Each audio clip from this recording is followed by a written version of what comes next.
Hello everyone, তো আজকে আমি আর শেখর হঠাৎ করে বেরিয়ে পড়লাম, যাবো একটু মার্কেটে। তারপর আমরা গুটি গুটি পায়ে হাঁটতে হাঁটতে চলে আসলাম বাজারে। আর এটা কি হলো আমার সাথে? তো যাই হোক, আমি কিন্তু পাবলিক রিয়াকশন নিতে বাজারে আসি না, যে কাজে এসেছিলাম সেই কাজটাই আজকে হলো। তো এই একটা কাজের জন্য ঠিক দুপুরবেলা আমাকে বাড়ি থেকে বেরিয়ে আসতে হলো, যেহেতু আজকে বৃহস্পতিবার ছিল। তো স্নান টান সেরে পুজো টুজো দিয়ে রান্না বান্না করে তারপর আমাকে আসতে হয়েছে বাজারে। এসে যখন দেখলাম যে দোকানটা বন্ধ, যে কাজের জন্য এসেছি সে কাজটাই হলো না। সত্যি আমার ভীষণ রাগ উঠে গেছিল। তারপর ভাবলাম আজকে তো বৃহস্পতিবার, মানে আমাদের এখানে বাজার বার, তো ভাবলাম যে একটু ঘুরিয়ে আসি। তারপর চলে আসলাম এদিকে কাপড় চোপড় দেখতে। আর এইদিকে দেখো ভাই, আমি ক্যামেরাটা অন করেছি বলে সবাই আমার দিকে কেমন রিয়াকশন দিচ্ছে। তো যাই হোক, আমি কিন্তু এখানে রিয়াকশন নেওয়ার জন্য ক্যামেরাটা অন করিনি। আমি যেহেতু বাজারে এসেছি ছোট্ট একটা ব্লগ করব, সেটার জন্যই কিন্তু এদিকে আমি ভিডিও করছিলাম।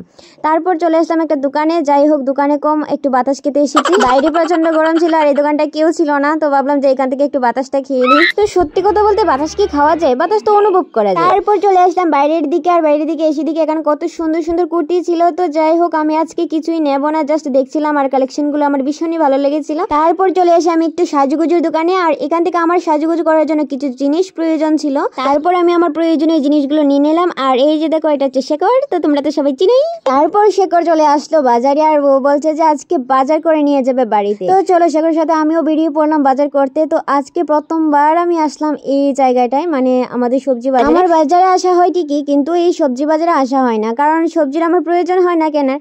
তো বাবাদারই সবসময় কিনে, তো আমার এদিকে প্রয়োজন হয় না, তো আমি এদিকে আসি না। তো আজকে একটা কারণবশত এসেছি, যে জিনিসটা খুঁজতে এসেছি সেই জিনিসটা পাইনি।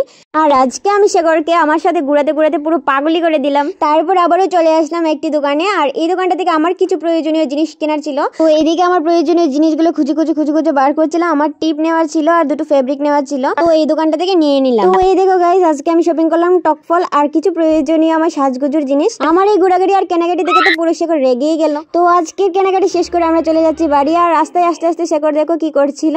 আর এইদিকে শেখর আমাকে ছাতাটা না দিয়ে ও নিজেই নিয়ে চলে যাচ্ছিল। আর এইদিকে আমি গরমে পুরো বসছিলাম, তারপর দৌড়ে আবার এসে ওর সামনে এলাম। আর আজকে আমি শেখরকে এত ঘুরিয়েছি যে ও আর হেঁটে বাড়িতে যেতে পারছে না। আর আমার উপর পুরো রেগে আগুন হয়ে গেছে, কিন্তু কিছু বলতে পারছে না। তো যেহেতু দুপুরবেলা ছিল আর প্রচন্ড রৌদ্রও ছিল, আর এইখানে চামল গাছের নিচে এসে আমরা দাঁড়ালাম। আর শেখরের দিকে চামল খুঁজতে বেরিয়ে গেল। আর এই যে দেখো, চামল নিয়ে এসেছে। তো চলো, এই ফলটা আমার খেতে ভীষণ ভালো লাগে। তো তোমাদের কার কার ভালো লাগে অবশ্যই কমেন্ট করে বলো। তারপর চলে আসলাম বাড়িতে, আর রেডি হয়ে আসলাম ভিডিও করার জন্য। তো আজকে আমি বনুকে নিয়ে আসলাম একটা ভিডিও করার জন্য। তারপর চলে আসলাম আমরা আরেকটা লোকেশনে, আর এখানে এসে আমরা ভিডিও করলাম।